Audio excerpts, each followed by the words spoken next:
स्वागत है आपका रेनेशा आईएएस में। चलिए आज 14 जेपीएससी पर हम लोग कुछ बात करते हैं जो बैकलॉग के लिए समान रूप से उपयोगी होगा। जैसा कि आपको पता है कि 25 तारीख से आपके मुख्य परीक्षा शुरू होने वाले हैं।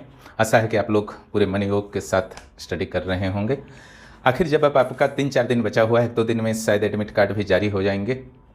यहाँ थोड़े लेट से हर चीज़ होते हैं। ऐसी स्थिति में आपको क्या क्या सावधानियाँ रखनी चाहिए, इन चीज़ों पर हम लोग चर्चा करेंगे। कौन कौन से टॉपिक्स आपको निश्चित रूप से स्टडी कर लेना चाहिए, रिवीजन कर लेना चाहिए, उन चीज़ों पर भी आज हम लोग चर्चा करने वाले हैं। जैसा कि आपको पता है 14 जेपीएससी मेंस में कुल आपका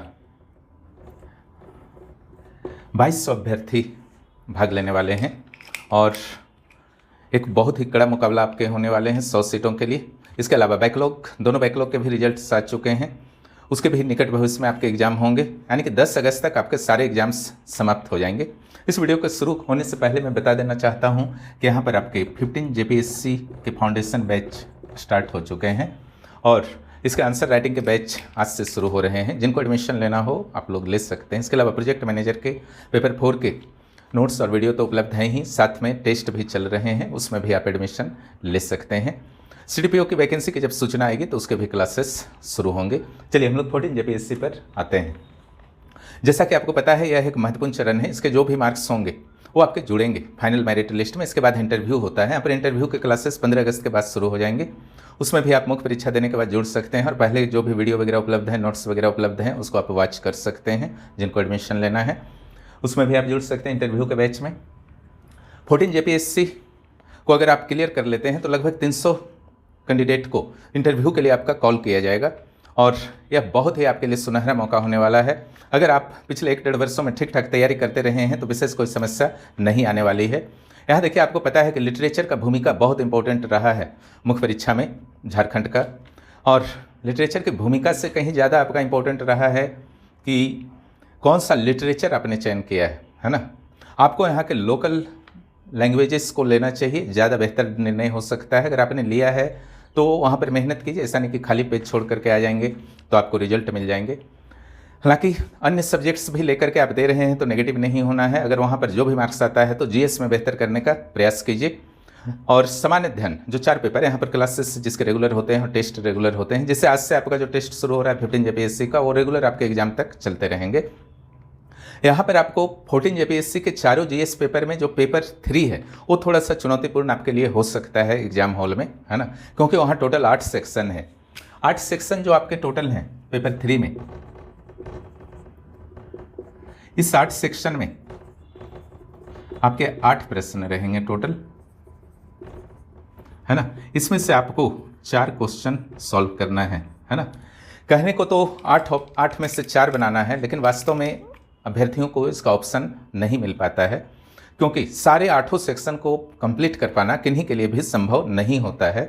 ऐसी स्थिति में 4 जो रणनीति बनानी चाहिए, 4 सेक्शन को कंप्लीट करना चाहिए पूरी तरीके से, और बाकी जो 4 सेक्शंस हैं, जो यहाँ पर जिस रणनीति से मैं चलता हूँ उसे बता रहा हूँ, बाकी जो आपके 4 सेक्शंस हैं उसमें उसमें से कुछ सिलेक्टेड आपको टॉपिक्स को जरूर कर लेना चाहिए, है ना। जैसे यहाँ पर आपका मध्यकालीन भारत और झारखंड के इतिहास होते हैं। दूसरी ओर ज्योग्राफी में अगर देखा जाए तो फिजिकल ज्योग्राफी एंड झारखंड की ज्योग्राफी होते हैं, लेकिन आपका एंशिएंट से भी कुछ टॉपिक्स को फिनिश यहाँ पर करा दिया जाता है और भारतीय भूगोल से भी कुछ टॉपिक्स को फिनिश कर दिया जाता है ताकि आप सुरक्षित रहें। इतना ही नहीं, कुछ और चीज़ों पर भी पेपर 3 पर आपको ध्यान देना चाहिए। जैसे अगर आपने एंशिएंट हिस्ट्री नहीं भी लिया है, अगर लिए हैं तो कोशिश कीजिए मैक्सिमम टॉपिक करके जाने को। इस भ्रम में नहीं पड़ना है कि अगर पिछला साल आपका आया हुआ है क्वेश्चन तो इस साल नहीं डालेगा, तो भी डाल सकता है। मेंटली रेडी रहिए। इसलिए 4 सेक्शन तो 100% आपको करके जाना चाहिए, लेकिन बाय द वे आपने एंशिएंट को नहीं रखा है तो भी आपको आर्यों की उत्पत्ति, धम्म और चोलों का स्थानीय स्वशासन निश्चित रूप से कर लेना चाहिए एंशिएंट में, ठीक है। इन 3 टॉपिक को जरूर कर लीजिएगा। इसके अलावा अगर मध्यकालीन भारत आपने नहीं भी लिया है ना, तो भी आपको शिवाजी से रिलेटेड, उनके अचीवमेंट से रिलेटेड टॉपिक्स को कर लेना चाहिए। मराठों की उत्पत्ति से मनसबदारी, जागीरदारी और अकबर औरंगजेब के रिलीजियस पॉलिसी को आपको कर लेना चाहिए और एमबीटी को आपको कर लेना चाहिए। अरब और गजनबी के आक्रमण में से कोई एक आप करके जा सकते हैं, ठीक है। इतना टॉपिक को आप करने का प्रयास करें। मॉडर्न में जहाँ तक बात है तो निश्चित रूप से आपको वेलेजली और डलहौजी के नीतियों को आपको कर लेना है। साथ ही में गुटनिरपेक्ष आंदोलन को भी आप टारगेट कर सकते हैं। महात्मा गांधी, बिरसा मुंडा, ये सब तो आपका एवरग्रीन टॉपिक हैं। इसके अलावा अगर मॉडर्न आपके नहीं भी हैं तो भी भूमि व्यवस्थाओं को आपको कर लेना चाहिए। जो भी रेवेन्यू सिस्टम थे उस समय के सेटलमेंट्स, जैसे आपका परमानेंट सेटलमेंट था, महलवाड़ी था, रेतवाड़ी था, इसके बारे में एक जानकारी कहाँ कहाँ एक्सपेंशन था, इसका सकारात्मक और नकारात्मक पहलू को आपको कर लेना चाहिए। तो मॉडर्न हिस्ट्री में इन चीज़ों को ध्यान रखेंगे। झारखंड हिस्ट्री आपको रखना चाहिए, है ना। नहीं भी बाय द वे आप रखे हैं तो भी बिरसा मुंडा, ताना भगत, सदान, नागपुरिया, ये सबको कंप्लीट कर लीजिएगा। सदान, नागपुरिया, बिरसा मुंडा, ताना भगत, ये सबको आपको कंप्लीट कर लेना चाहिए। अब आते हैं ज्योग्राफी पर। ज्योग्राफी आपका वहाँ से 4 क्वेश्चन रहेगा, 4 में से 2 बनाना रहेगा। फिजिकल ज्योग्राफी में जो एक इम्पॉर्टेंट पार्ट होता है कंपेरिजन, है ना। कंपेरिजन मीन्स आपका सीडीटी और पीटीटी के बीच कंपेरिजन कर लीजिएगा, continental drift theory end plate tectonic theory के बीच में। इसके अलावा आपको कोपेन और पेंका के क्लाइमेट क्लासिफिकेशन के बीच भी तुलना कर लेना चाहिए। इतना ही नहीं, आपको टेम्परेट एंड ट्रॉपिकल साइक्लोन के बीच तुलना कर लेना चाहिए। डेविस और पेंका के बीच आपको तुलना कर लेना चाहिए। अगर इस सारी तुलनाओं को आप कर लेते हैं तो निश्चित रूप से आप सेफ रहेंगे। तुलना वाले प्रश्न अगर आते हैं तो, ठीक है। ओशिनोग्राफी से आज तक प्रश्न नहीं डाला है तो वहाँ से संभावना बन रही है क्वेश्चन की, उसको अच्छी तरीके से कर लीजिएगा। ओशिनोग्राफी को बेहतर सिचुएशन आपका रह सकता है। पीटीटी, सीडीटी, ओशिनोग्राफी और सारी तुलना को अच्छा से कर लीजिएगा। इंडियन ज्योग्राफी में जहाँ तक बात आपका है ना, तो देखिए पॉपुलेशन से अगर आ जाएगा तो थोड़ी सी तो समस्या हो जाएगी। चूँकि एक ही क्वेश्चन आता है ना, चूँकि एक ही क्वेश्चन आता है वो बहुत बड़ा समस्या होता है। लेकिन बाढ़ और सूखा को आपको करके जाना है इस बार, उसका विशेष रूप से ध्यान दीजिएगा। फिजिकल में जो आपका रिवर्स हैं, Himalayan reverse and peninsular reverse को आपको कर लेना चाहिए। संसाधनों में आप मिनरल्स के पार्ट पर इस बार विशेष बल दीजिएगा और क्रॉप्स के पार्ट पर, ठीक है। और लास्ट में ट्रेड के पार्ट पर बल दे सकते हैं। और मुख्य रूप से वेबर के इंडस्ट्रियल लोकेशन थ्योरी को जरूर तैयार कर लीजिएगा।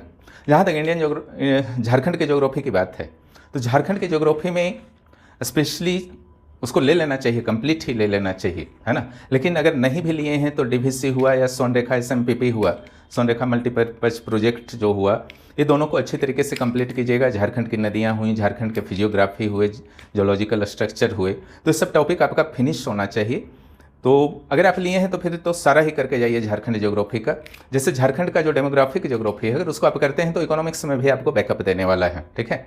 इकोनॉमिक्स के ग्रुप डी में भी आपको बैकअप देने वाला है, उसको कंबाइंड ही तैयारी करवाया जाता है यहाँ पर। इकोनॉमिक्स के ग्रुप डी और आपका ज्योग्राफी का ग्रुप डी, यानी कि झारखंड ज्योग्राफी का जो डेमोग्राफिक पॉपुलेशन ज्योग्राफी है, तो उसको आपको कंबाइंड रूप से करना चाहिए। तो दोनों जगह आपका फिनिश हो जाएगा। पॉलिटी और लोक प्रशासन में अगर पॉलिटी को आप प्राथमिकता दे रहे हैं, ठीक है, अधिकांश लोग दे रहे होंगे, तो लोक प्रशासन में जहाँ तक बात है तो लोक प्रशासन का जो मीनिंग हुआ, स्कोप हुआ, है ना, और लिबरलाइजेशन के संदर्भ में आपको जरूर कर लेना है। पूछ रहा है क्वेश्चन, लिबरलाइजेशन के संदर्भ में आपको जरूर कर लेना है। इसके अलावा जो मोस्ट इंपॉर्टेंट आपका बन रहा है प्राइवेट एंड पब्लिक एडमिनिस्ट्रेशन, इस बार बहुत इंपॉर्टेंट बन रहा है। सेंट्रल सेक्रेटरीट आपका फिनिश होना चाहिए, स्टेट सेक्रेटरीट फिनिश होना चाहिए, है ना, प्लस डिस्ट्रिक्ट कलेक्टर के बारे में आपको ठीक ठाक जानकारी होनी चाहिए, है ना। पीएमओ के बारे में आपको जानकारी होनी चाहिए इस बार एग्जाम के लिए। मानवाधिकार और गुड गवर्नेंस के मैक्सिमम टॉपिक को आप करने का प्रयास करेंगे। इतना अगर करते हैं तो आप सुरक्षित यहाँ पर 2 क्वेश्चन के लिए आराम से हो जाएंगे। फिर पॉलिटी में थोड़ा अप डाउन भी होगा तो काम चल जाएगा, है ना। ये आपका पेपर 4 था जहाँ पर पॉलिटी पर विशेष ध्यान दीजिए और लोक प्रशासन में इन टॉपिक्स को कर लीजिए। अब आते हैं इकोनॉमिक्स पर, ठीक है। इकोनॉमिक्स जो है आपका थोड़ा सा कॉम्प्लिकेटेड सब्जेक्ट रहा है जेपीएससी के मुख्य परीक्षा के अभ्यर्थियों के लिए, क्योंकि जेपीएससी के द्वारा इसमें मार्क्स अभी तक संतोषजनक तरीके से नहीं दिया गया है। हालांकि कई अभ्यर्थी ऐसे हैं जिनको मार्क्स ठीक ठाक मिले हैं। यहीं पर आपका आशा साहू थी जो 7th जेपीएससी की 10th रैंक टॉपर थी, उनको 149 मार्क्स मिला था। तो कुछ ऐसे एक्सेप्शंस मिल जाते हैं, लेकिन कुल मिलाकर के मार्क्स से बहुत ज़्यादा संतुष्ट यहाँ के अभ्यर्थी नहीं रहे हैं। वहाँ विशेष सावधानी आपको बरतनी चाहिए, है ना। इकोनॉमिक्स के लिए स्पेशल स्ट्रेटजी बना करके आपको एग्जाम हॉल में जाना है, भले ही जितना भी अच्छा आपको तैयारी क्यों ना हो, है ना। इकोनॉमिक्स में आपको डेटा को देख लेना है, सारे टॉपिक से रिलेटेड डेटा को देख लेना है, ठीक है। कुछ एवरग्रीन टॉपिक है जैसे नेशनल इनकम, इसको जरूर कर लीजिएगा और इन्फ्लेशन को जरूर कर लीजिएगा, ठीक है।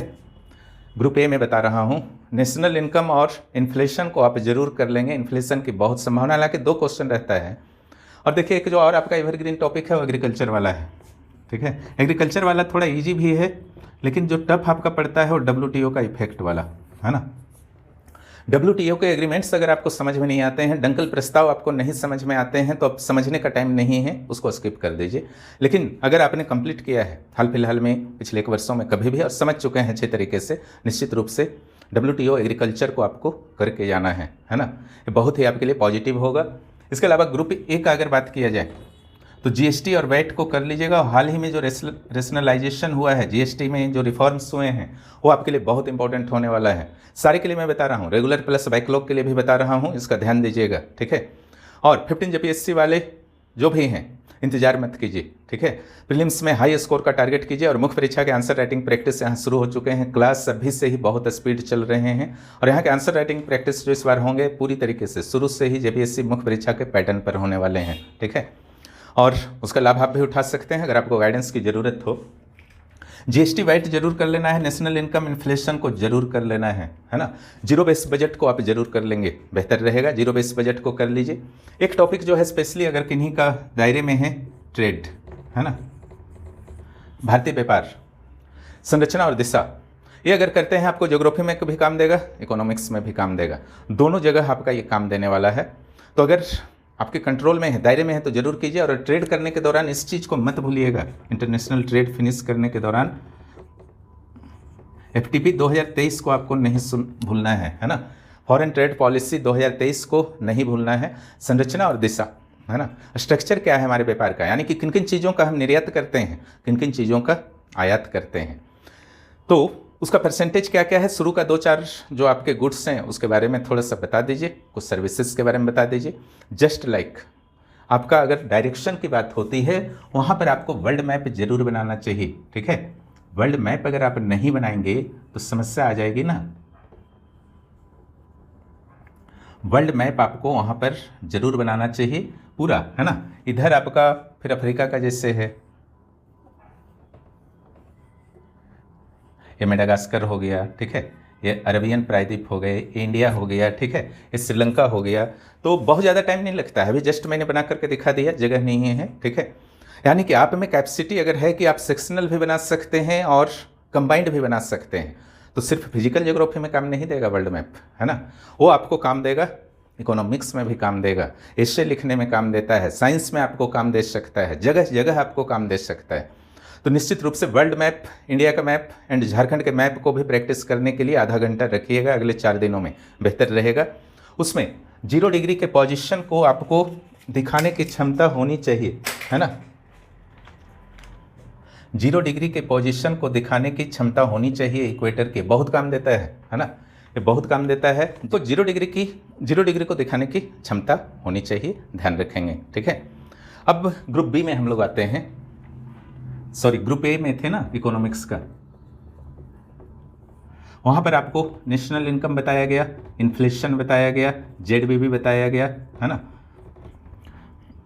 वैट GST बताया गया, इंटरनेशनल ट्रेड बताया गया। एक जो बहुत इंपॉर्टेंट इस बार होने वाला है, बैलेंस ऑफ पेमेंट, ठीक है। इससे रिलेटेड क्या क्या प्रॉब्लम है उसको क्लियर करना होगा। अगर बैलेंस ऑफ पेमेंट के आपके कंसेप्ट ही क्लियर नहीं है तो उससे रिलेटेड प्रॉब्लम को आप कैसे बताएंगे, है ना। तो अगर कंसेप्ट क्लियर है तभी इसमें हाथ डालिएगा, अन्यथा उचित नहीं है, क्योंकि थोड़ा सा कॉम्प्लिकेटेड टॉपिक है, इसको अच्छी तरीके से समझना होगा, करेंट डेटा की भी ज़रूरत है। अब आते हैं ग्रुप बी में, इकोनॉमिक्स ग्रुप बी, ठीक है। ये थोड़ा सा एनालिटिकल पार्ट है ना। यहाँ पर अगर बुद्धिमानी से आप पढ़ते हैं तो वास्तव में 3-4 टॉपिक ही है। यहाँ पर आपको विशेष रूप से क्या ध्यान देना चाहिए, ह्यूमन डेवलपमेंट इंडेक्स को आप कर लेंगे, ठीक है। सस्टेनेबल डेवलपमेंट को अच्छा से करके इस बार जाइएगा, ठीक है। इसके तीनों डायमेंशन को अच्छा से करके जाना है, इकोनॉमिकल हो, सोशल हो, एनवायरमेंटल डायमेंशन हो, अच्छे तरीके से करके जाइएगा। जस्ट लाइक आपका यहाँ पर आप क्या ध्यान देना है,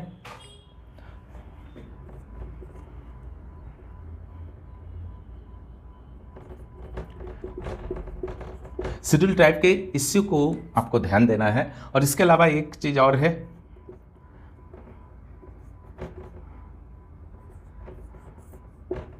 यहाँ पर योजना अगर आपने याद किया है प्लान वे में पहले से ही, है ना, स्कीम्स प्लान्स, एसटी फीमेल, ये दोनों का योजना आप जरूर कर लेंगे। और फूड सिक्योरिटी का योजना को देख लीजिएगा। ये तीनों से रिलेटेड इस आप सेक्शन के लिए बता रहे हैं, ग्रुप बी के लिए। अनएम्प्लॉयमेंट एंड पॉवर्टी से रिलेटेड जितनी भी योजनाएं हैं सब आपका फिनिश होना चाहिए पहला, है ना। और जो यहाँ परेशान करने वाला चीज़ है अनएम्प्लॉयमेंट का सर्वे, कैसे सर्वे होता है वो क्लियर होना चाहिए, ठीक है। पॉवर्टी का एमपीआई वाला कंसेप्ट, इसका मेजरमेंट के लिए आपका कैसे कैसे आपका डेवलपमेंट हुआ उसका हल्का जानकारी देना है आपको उत्तर में, अगर उस टाइप से कुछ क्वेश्चन आता है मापन में। अब बेरोजगारी मापन आएगा तो क्या लिखिएगा, है ना, तो सर्वे को लिखना है, समझ गए ना। तो सर्वे थोड़ा कॉम्प्लिकेटेड है बेरोजगारी वाला, वो क्लियर है तभी उसमें हाथ डालिएगा, अन्यथा मत डालिएगा। इसके ट्रेंड्स को आपको अच्छी तरीके से समझना होगा और उसके अनुसार लिखना होगा। यानी कि क्वेश्चन कुछ और है, उत्तर कुछ और लिख करके आ रहे हैं। बेरोजगारी का ट्रेंड पूछा है और उसमें आप केवल बेरोजगारी के प्रकार लिख करके आ गए तो आपको मार्क्स नहीं मिलेगा ना, उसका ध्यान रखिएगा। एमपीआई जो भारत में आपका 12 है इंडिकेटर्स और वर्ल्ड में कितने हैं, 10 इंडिकेटर्स हैं। इन दोनों के बीच में डिफरेंस को आप क्लियर रखिएगा, है ना। एमपीआई जो भारत में कैसे निकाला जाता है वर्ल्ड में, और गरीबी बेरोजगारी से रिलेटेड जो स्कीम्स हैं, है ना, गरीबी बेरोजगारी से रिलेटेड जो स्कीम है उसको आप क्लियर रखेंगे, जरूरी है वो, है ना। ये ऊपर वाले पार्ट में मैंने कुछ बता दिया, ठीक है। इसके बाद जो आपको करना है ग्रुप ए में जो नेशनल इनकम है उसमें आपका जीडीपी, जीएनपी वगैरह सब और मापन के तरीके, यानी कि इसको आपको कंप्लीट रखना है। डबल काउंटिंग एक बार बैकलॉग में पूछा है तो बेहतर होगा कि उसको भी आप देख लीजिए। इसका जो अगला पार्ट आपको करके रखना चाहिए वो है आपका फूड सिक्योरिटी, है ना। फूड सिक्योरिटी के लिए कौन कौन सी योजनाएं हैं, उनमें से जिन जिन योजनाओं को सिलेबस में नाम लिखा है ना, चाहे एमडीएमएस, पोषण 2.0 या आईसीडीएस हो गया, इस सब के बारे में थोड़ा डिटेल रखिएगा। पीडीएस थोड़ा डिटेल रखिएगा। नफ्सा के बारे में आपको पढ़ लेना है ना। One nation one ration card के बारे में आपको पढ़ लेना है। फूड सिक्योरिटी से रिलेटेड क्या समस्याएं हैं कुछ भी पढ़िएगा, झारखंड के संदर्भ में पढ़ लीजिएगा, क्योंकि ग्रुप डी में तो food security specially nutrition and food security दिया हुआ है आपका। जेपीएससी झारखंड में आपका तो ऑलरेडी दिया हुआ है, तो वहीं पर उसको फिनिश कर लीजिए। जब ग्रुप बी को यहाँ पर रिवीजन करते हैं उसी टाइम में उसको फिनिश कर लीजिए, लास्ट आवर का वेट मत कीजिए, ठीक है। यानी कि ग्रुप डी पहुँचेंगे तब करेंगे, एक साथ कंबाइंड स्टडी कर लीजिए, क्योंकि ये जो है आपका ग्रुप डी में भी यूज होगा। नफ्सा, one nation one ration card, ये सबको अच्छी तरीके से कर लीजिएगा, ठीक है। फूड सिक्योरिटी हो गया। इसके अलावा पीआरआई को आपको कर लेना है। फूड सिक्योरिटी का मैक्सिमम टॉपिक को प्रयास करें और झारखंड के संदर्भ में, ठीक है। जैसे झारखंड हरा कार्ड जारी करता है, ऐसे लोगों के लिए जारी करता है जो नफ्सा से लाभ नहीं उठा सके हैं। नेशनल फूड का जो आपका एक्ट बना था, सिक्योरिटी एक्ट 2013, उससे जिनको जिनको लाभ नहीं मिला उनको कवर करने के लिए मुख्यमंत्री खाद्य सुरक्षा योजना चलता है, उसमें हरा कार्ड दिया जाता है। कितना केजी दिया जाता है अंत्योदय में, कितना केजी आपका लाल कार्ड में, तो ये सब चीज़ आपको पूरा क्लियर होना चाहिए, ठीक है। Ration card, PDS, POS system, इसके तकनीकी पहलू सब कुछ क्लियर होना चाहिए। झारखंड का, छत्तीसगढ़ और साउथ के कुछ स्टेट के साथ तुलना वगैरह आपका क्लियर होना चाहिए। सारे यहाँ पर नोट्स में मैंने इंक्लूड कर दिया था। एक जो लास्ट इसमें कर लीजिएगा पीआरआईज, है ना, पंचायती राज इंस्टीट्यूशन। विकेंद्रीकरण के लिए क्या क्या प्रयास किया है भारत सरकार ने, इसमें पंचायती राज इंस्टीट्यूशन का क्या योगदान है और उसका क्या चुनौती है ना। 73वां 74वां संविधान संशोधन अगर आप कर लेते हैं तो आप कई जगह इसका लाभ उठा सकते हैं। पॉलिटी में उठा सकते हैं, लोक प्रशासन में, इकोनॉमिक्स में, ग्रुप बी में, तो उसको करने में क्या बुराई है। जस्ट लाइक आपका टीएसपी और एससी एसपी आपके सिलेबस में दिया हुआ है, ये कर लेते हैं तो आपका 2 जगह लाभ होगा, ठीक है। इकोनॉमिक्स में भी आपके लाभ होंगे, ग्रुप डी में और ग्रुप बी में 2 जगह आपका लाभ होगा। Global warming and climate change, green house effect वगैरह कर लेते हैं तो फिजिकल ज्योग्राफी में काम देगा, फिर साइंस में काम देगा, तो बुराई क्या है, कर लीजिए। ऐसे ऐसे टॉपिक्स छोड़ करके नहीं जाना चाहिए एग्जाम हॉल में, है ना।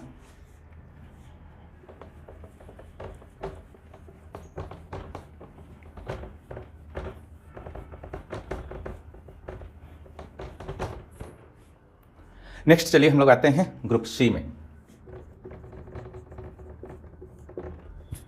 ग्रुप सी बहुत इंपॉर्टेंट पार्ट है, ये आपका इकोनॉमिक रिफॉर्म के पहलू को प्रकट करता है। अब इकोनॉमिक रिफॉर्म जो हुए 1991 के बाद हुए आर्थिक सुधार, तो अर्थव्यवस्था का हर सेक्टर प्रभावित हुआ, है ना, चाहे प्राइमरी सेक्टर हो, सेकेंडरी हो, टर्सरी सेक्टर हो। पहला ये आपका चेंजेस देखने को मिला। दूसरा ये चेंजेस देखने को मिला कि टर्सरी सेक्टर हमारी इकोनॉमी पर हावी होते गए समय के साथ, और प्राइमरी सेक्टर जो पहले से ही थोड़ा पीछे था और पीछे होता गया, है ना।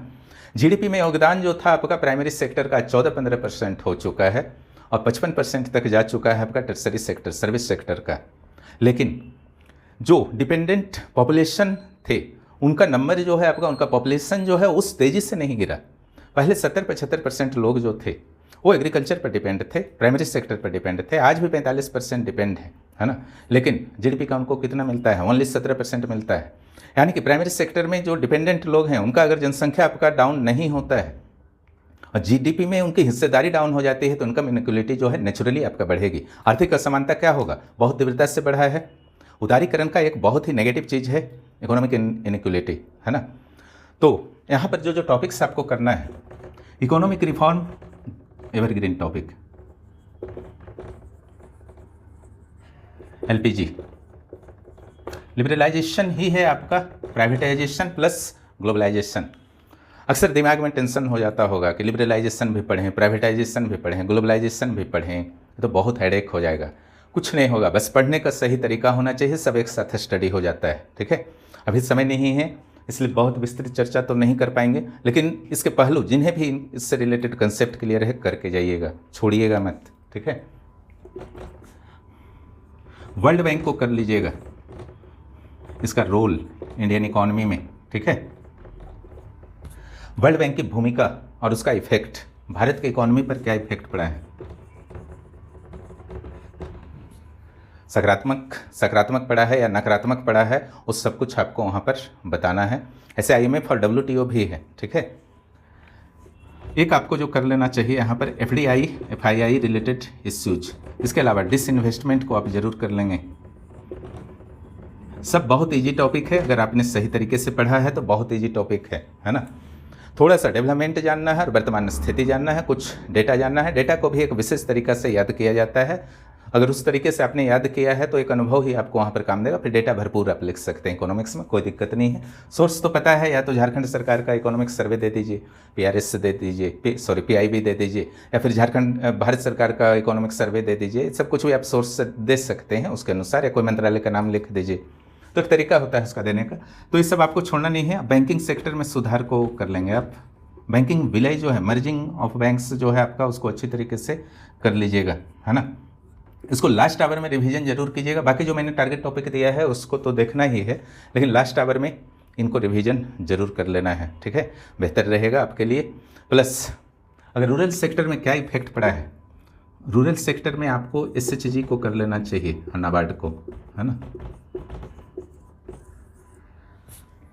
ये हो गया group C economics. Group D की जहाँ तक बात है तो फिर से वो आपका आ गया झारखंड का इकोनॉमी, है ना।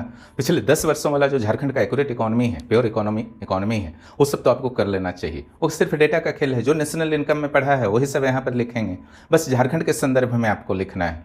पिछले 10 वर्ष का थोड़ा सा डेटा होना चाहिए, 4-5 वर्ष का।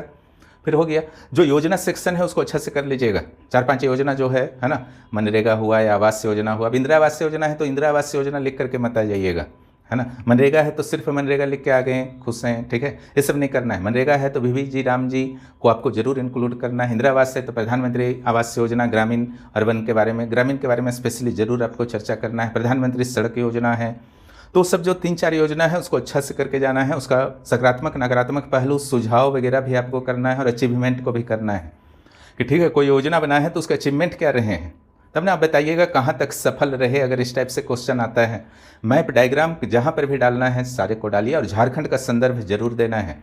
यानी कि अगर प्रधानमंत्री सड़क योजना पढ़ रहे हैं, आवास योजना पढ़ रहे हैं, तो झारखंड में उसका क्या अचीवमेंट रहा है, कितने घर बने, क्या कुछ आपका अलाइड यहाँ पर प्लान्स स्कीम्स चलते हैं, जैसे अबू आवास योजना, जिनको प्रधानमंत्री आवास योजना का लाभ नहीं मिला, अबू आवास योजना उनके लिए दिया गया, ठीक है, इसमें 3 कमरे मिलते हैं। तो इससे पूरा कंसेप्ट आपका क्लियर होना चाहिए, तो योजना को अच्छे तरीके से कर लेंगे। फूड सिक्योरिटी वाले सेक्शन को, गरीबी बेरोजगारी, सब इजी टॉपिक है, कर लीजिएगा। और इससे रिलेटेड योजना तो बताए हैं आपको पहले ही, वो कंबाइंड आपको करना है। यानी कि बेरोजगारी का योजना, महिला का योजना, शेड्यूल ट्राइब का योजना आप कर रहे हैं और सिर्फ इंडिया का कर लिए, ये तो कोई मतलब नहीं हुआ, है ना। साथ में झारखंड का भी कर लीजिए ना, बाद में कब कीजिएगा, साथ में अभी तो कर लिए होंगे आप लोग, उसको बस रिवीजन कर लीजिएगा, ठीक है।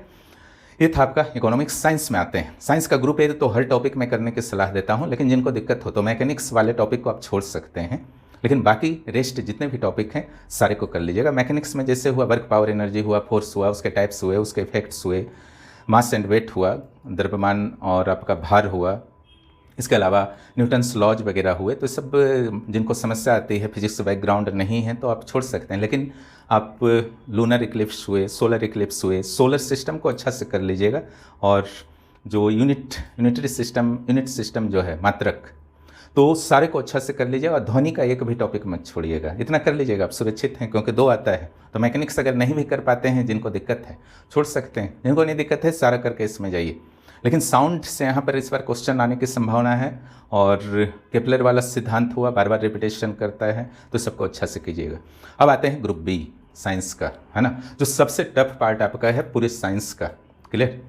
यहाँ पर समझ में ही नहीं आता है कहाँ से पढ़ें, क्या पढ़ें। ठीक है, लोग सलाह देते हैं एनसीईआरटी पढ़ लो, हो जाएगा। ठीक है, एनसीईआरटी पढ़ने बैठते हैं तो मोलेकुलर बायोलॉजी समझ में ही नहीं आता है। हालांकि यहाँ छोटे छोटे चीज़ों को अंदर से समझा दिया गया है। क्लियर? आप लोग भी जो पढ़े होंगे इसको समझते हुए सही तरीके से, तो कोई कन्फ्यूजन सबसे ईजी फिर बन जाता है। लेकिन अगर आपने समझा नहीं है तो सबसे टफ पार्ट है ग्रुप बी पूरे सिलेबस का। यहाँ क्या पढ़ के जाना चाहिए, तो सेल वाले part, cell structure and function को जरूर पढ़ लीजिएगा, है ना। मिटोसिस मायोसिस को आपको जरूर पढ़ लेना है। मेंडल को पढ़ लीजिएगा, डीएनए स्ट्रक्चर रेप्लिकेशन को जरूर पढ़ लीजिएगा। इसके अलावा protein synthesis, transcription and translation जो आता है, सेंट्रल डोग्मा, उसको कंप्लीट आप कर लेंगे, है ना।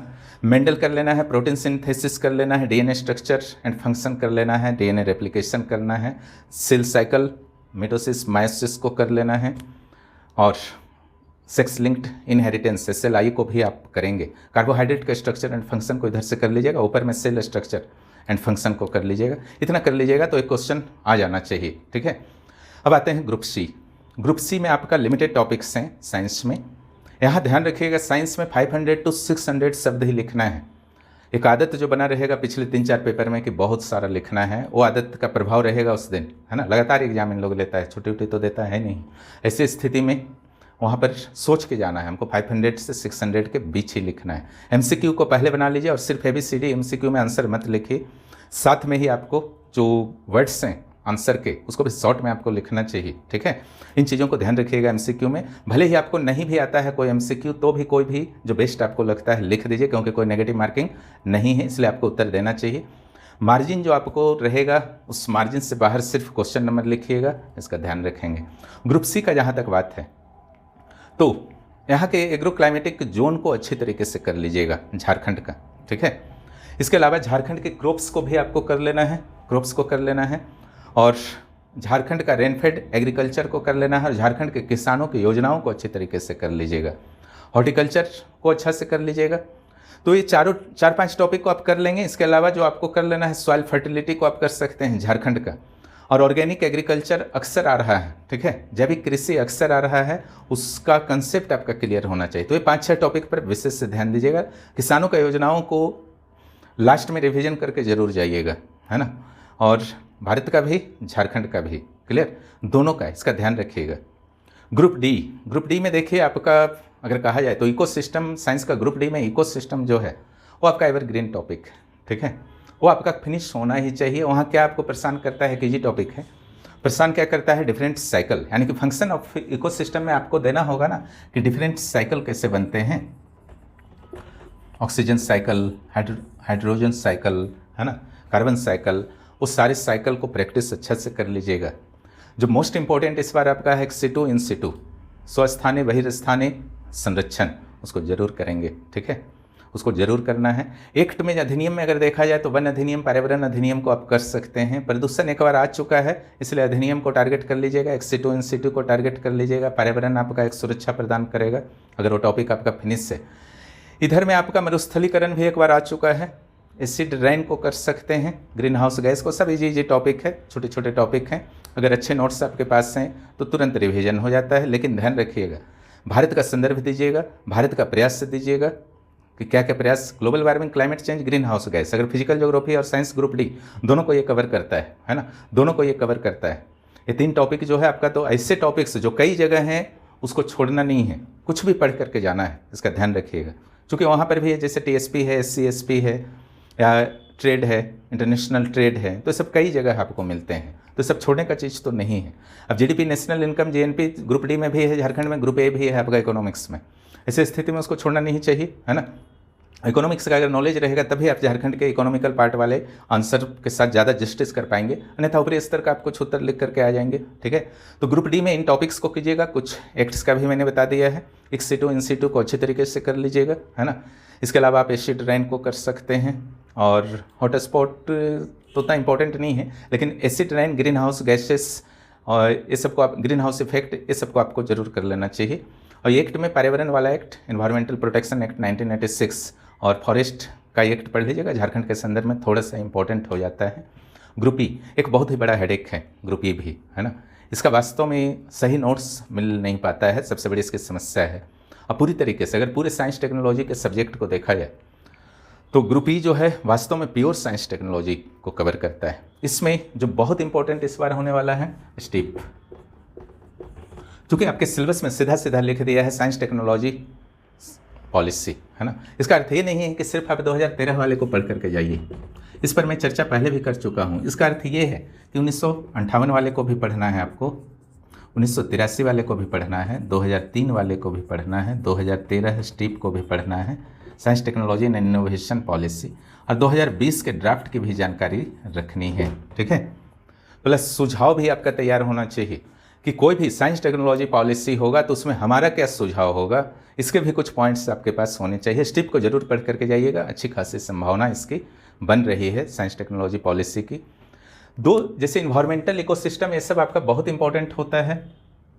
इन्वायरमेंट से रिलेटेड या फिर क्लाइमेट चेंज से रिलेटेड, ग्लोबल वार्मिंग से रिलेटेड, ठीक है, ग्रीन हाउस गैसेस से रिलेटेड, ओजोन लेयर डिप्लीशन से रिलेटेड। ग्रुप डी में ओजोन लेयर डिप्लीशन को भी कर लीजिएगा। इससे रिलेटेड क्या क्या संधियाँ हुई हैं, है ना, वर्ल्ड लेवल पर कौन कौन से एग्रीमेंट्स हुए हैं, कन्वेंशन हुए हैं, उस सारी की जानकारी तो रहनी ही चाहिए। प्लस भारत के द्वारा क्या क्या प्रयास किया गया है, जैसे आपका लाइफ मिशन लाइफ है आपका, है ना, या फिर NAPCC है, झारखंड का JAPCC है, ठीक है, national action plan for climate change, Jharkhand का Jharkhand action plan for climate change. इसके अलावा आपका पंचामृत लक्ष्य कुछ है, NDC कुछ है, ठीक है। अगर इन सारे के बारे में आपको हल्का हल्का जानकारी तुरंत कलेक्ट करना चाहिए, है ना, यहाँ मैंने दे दिया है, लेकिन आपको कलेक्ट करना चाहिए। पर्यावरण का अगर योजना को अपने पढ़ के जा रहे हैं, जिस तरीके से पर्यावरण एवरग्रीन टॉपिक होता है, एनर्जी एवरग्रीन टॉपिक होता है। एनर्जी में भी कौन सा एनर्जी में भी रीन्यूएबल एनर्जी जो होता है आपका एवरग्रीन टॉपिक होता है, ध्यान रखिएगा। रीन्यूएबल एनर्जी, सिंपल एनर्जी की बात कीजिएगा तो झारखंड के सन फॉसिल एनर्जी के बारे में बात कीजिएगा तो झारखंड के बारे में भी ठीक ठाक लिख दीजिएगा। समस्या कहाँ क्रिएट करेगा, नवीकरणीय ऊर्जा, झारखंड की क्या स्थिति है, भारत का क्या क्या प्रयास हुआ है, कौन कौन नवीकरणीय ऊर्जा होता है, उसका तो जानकारी होना चाहिए। बहुत सारा आपको जानकारी भी होगा मेरे विचार से, लेकिन दो का टेक्नोलॉजी भी पढ़ लीजिएगा, है ना। यहाँ नोट्स में मैंने टेक्नोलॉजी को भी डाल दिया है और उसका डायग्राम का प्रैक्टिस कर लीजिएगा, चूँकि एक बार पूछ दिया है तो उसके लिए आपको रेडी होकर के जाना चाहिए।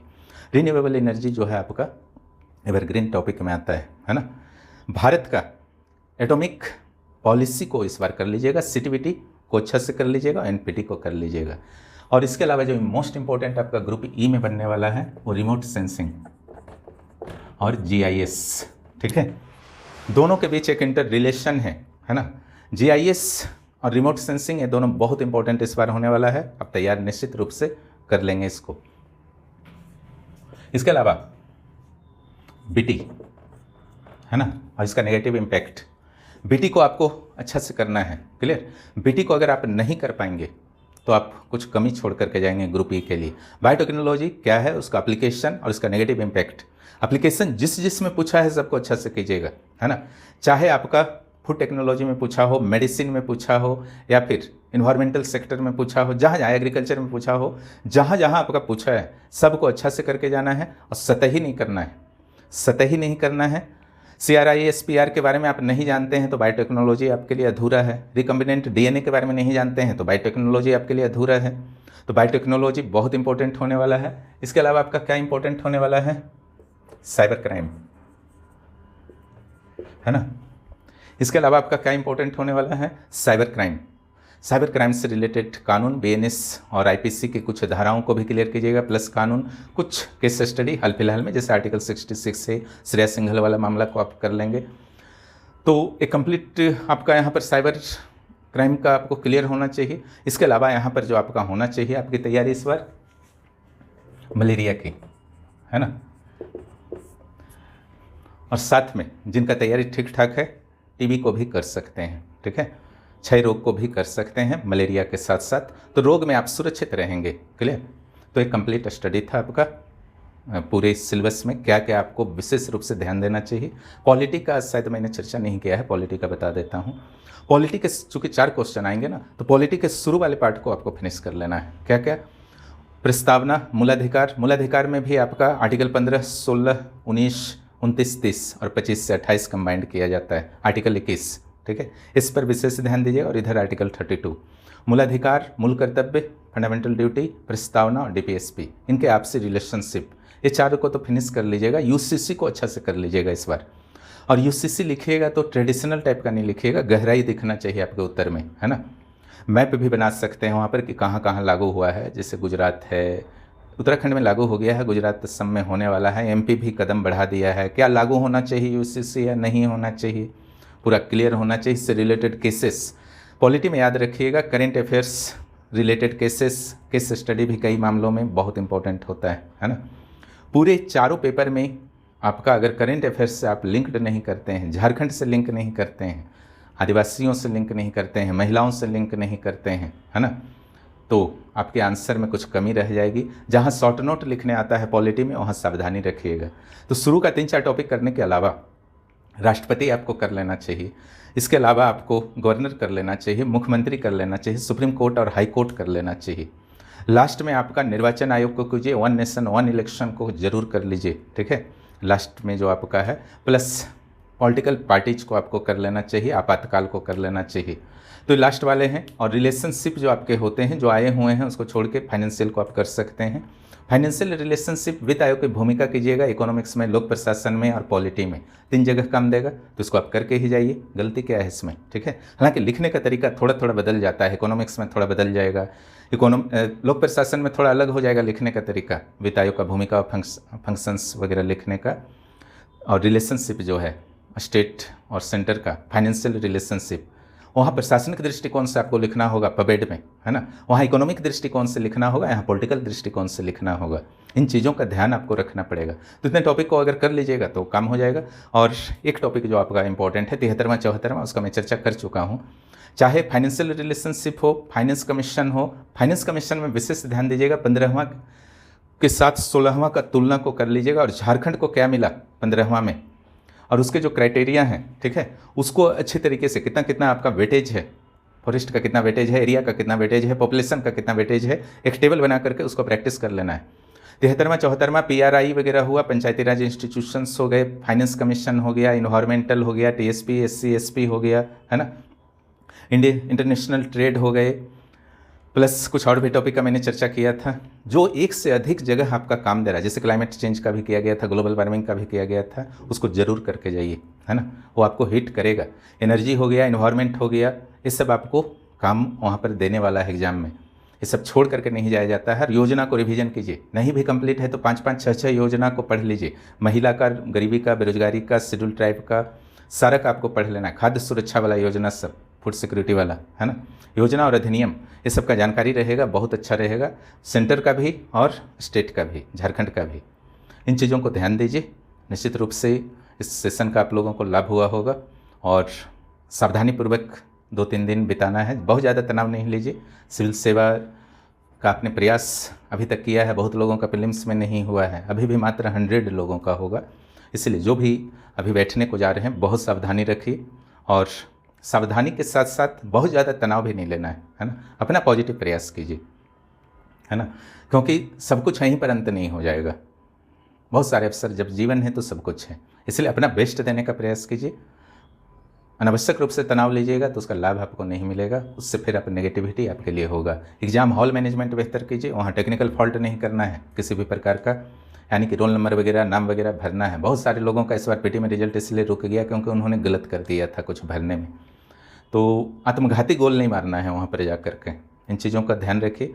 आंसर राइटिंग बेहतर होना चाहिए, संतुलित होना चाहिए, फ्लो होना चाहिए। टाइम फिक्स कीजिए कि हमको 35 मिनट है एक आंसर को लिखना है। पहला क्वेश्चन में ऐसा नहीं कि आपको 80 नंबर मिल रहा है और लास्ट में 40 नंबर मिल रहा है।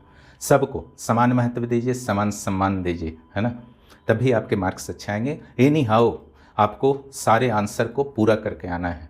क्लियर? आधा अधूरा छोड़ करके नहीं आना है, ये आपको सिर्फ और सिर्फ नुकसान करेगा। जितना भी लिख लीजिए, 1.5 घंटा लिख देते हैं पहला क्वेश्चन में बहुत सारे लोग, क्या लिख रहे हैं खुद नहीं पढ़ पा रहे हैं और लिखे जा रहे हैं। जैसे प्रैक्टिस की कमी से होता है ना। वो सब नहीं करना है, अच्छी तरीके से लिखिए। नहीं आता है तो छोटा ही लिख दीजिए, लेकिन सारा पूरा कीजिए। साइंस में विशेष सावधानी रखिए। आंसर में जो पूछा गया है उत्तर लिखने के दौरान बीच बीच में प्रश्न को देखिए, प्रश्न के डिमांड के अनुरूप लिखिए। फॉर्मेटिंग बेहतर होना चाहिए, प्लस संतुलित होना चाहिए आंसर।